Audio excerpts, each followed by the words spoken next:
One girl's true story.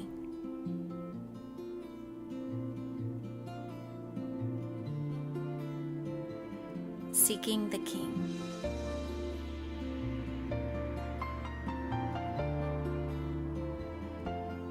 I still remember the day I walked down the aisle searching for more of the King. Just a tiny girl with an innocence of faith, reaching out for the Trinity. I loved him, the King. He came to me and let me know that he was good. I'd speak with him on my bike while riding up and down my street dodging pine cones. I loved to sing to him while skating from one end of the driveway to the other.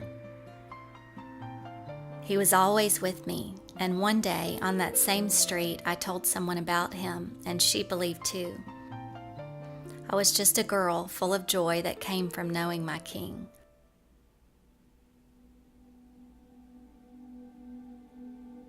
The enemy's pursuit. In time, worldly influences encircled, waiting to be believed and received. Over my shoulder I heard, "Look put together now." It was whispered into my bones without a word being said. The ways of this earth eroded my childlike faith, and my eyes turned away little by little. Eventually, my gaze traveled from the light of the King's face towards mortal men who looked to be so good. I pondered, how they must please the King, and longed to join their troop. I was fitted for a uniform and worked for their approval. But it was only a striving copy of the original design. At times, I failed to meet the standard and felt to hide my deficit. Great misconceptions crept in and dug a pit in my mind. No matter how I worked to attain an appearance of goodness, I could only move so far away from the lies which had become my truth.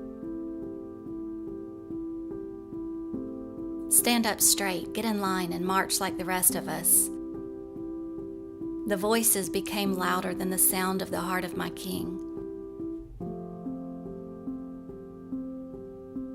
Confusing his desire, I fell into the ranks of marching soldiers.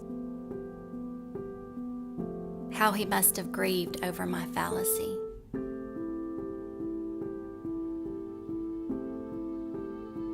Pride's payoff. Years of marching for a false cause made me grow weary. I had even pulled my children along until one finally stopped and refused to continue. At that time, I didn't have an answer of my own, and I had to let him go, but not without a fight. Marching for the sake of being a soldier didn't prove to be a good argument. In time, I had to let them all go and decide for themselves, to march or to dance. The day came when it was hard to recall the King. Without sight of him, I lost my way.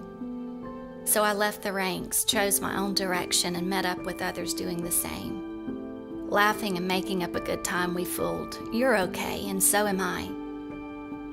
Yet I'd known a truth that told me otherwise.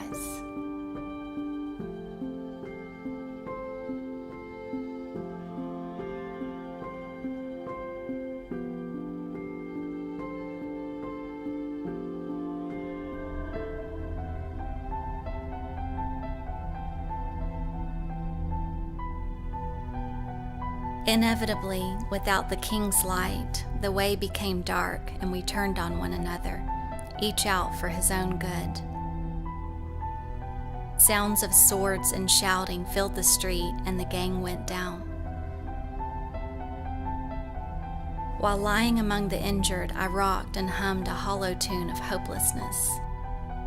I longed to remember my song to the King, but in the distance I heard the sound of the marching boots. Realizing my shame, with bloodied hands, I bandaged my pain and returned to the marching line. Many soldiers tried not to look, reminded of hidden scrapes on their own knees. Too busy advancing, we never spoke of my fall. No one noticed the stains on my cheeks. None dared to look too closely at my injuries or their own.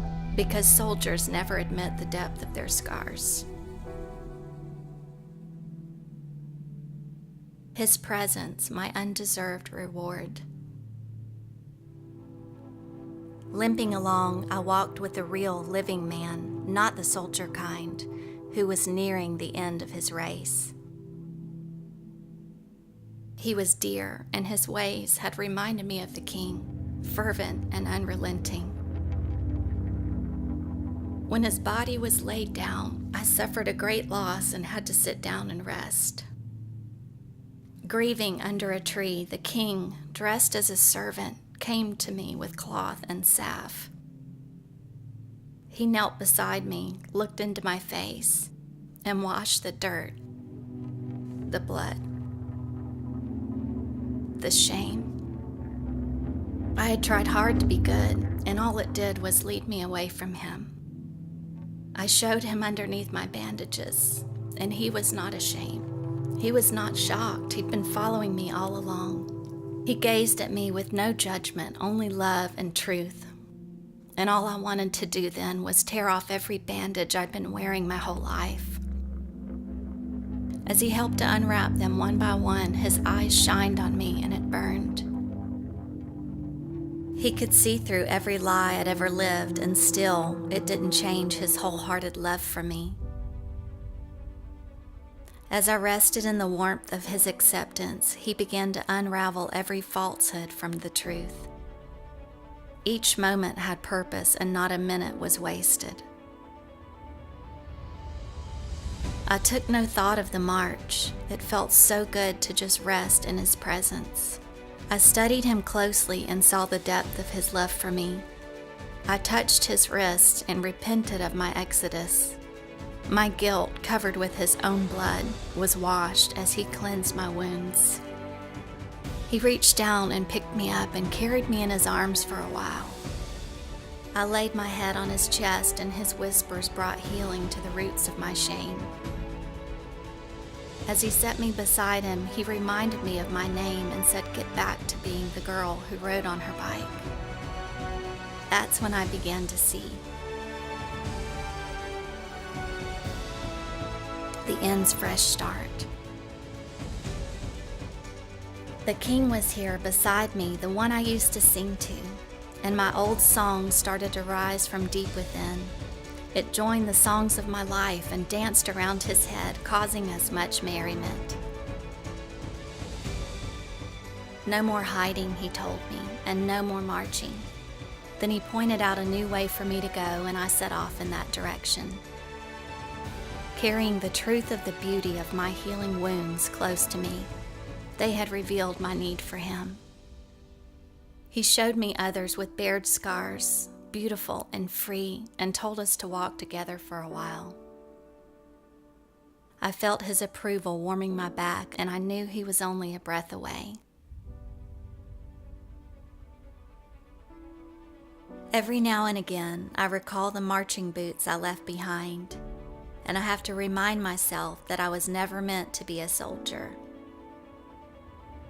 So I walk and I sing, I dance and I praise, and I really live.